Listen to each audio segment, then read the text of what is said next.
Morning. Can you tell me one animal that's alive today that eats grass like an ox and has a tail like a cedar tree? Think about that. An animal that eats grass like an ox and has a tail like a cedar tree. You probably can't think of one because there isn't, but there was, and that's a dinosaur. You see, in the book of Job, in the 40th chapter, verse 15, we read, "Look now at the behemoth, which I made along with you. He eats grass like an ox. See now his strength is in his hips, and his power in his stomach muscles. He moves his tail like a cedar. The sinews in his thighs are tightly knit. His bones are like beams of bronze, his ribs like bars of iron. He is the first of the ways of God." Now remember, that's saying he is the first ways of God, not saying that he's one of the first creators.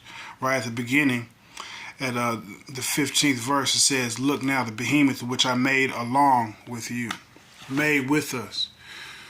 We lived with the dinosaurs. The dinosaurs weren't made before us. And this is proof because the Bible right here, this chapter of Job wasn't written any more than 5,000 years ago, 4,000, 5,000 years ago. And he's explaining a dinosaur. It couldn't be anything else.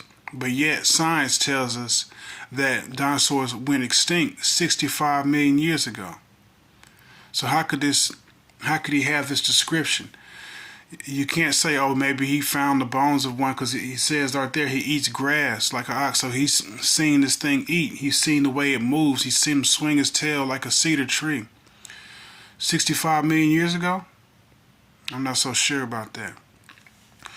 You know, I'm not here to judge anybody, but when you hear information like this and you don't change your mind about the way you think about things, like I said, I'm not judging, but I think you should judge and examine yourself and think that maybe you might be under the influence of other people's thinking, and you might be controlled by other people's thinking.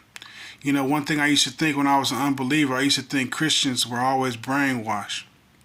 And now I'm coming to the realization that I used to be brainwashed.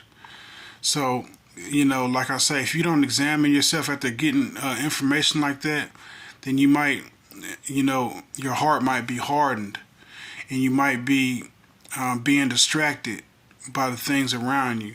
I think you really need to examine this type of thing. Something to think about.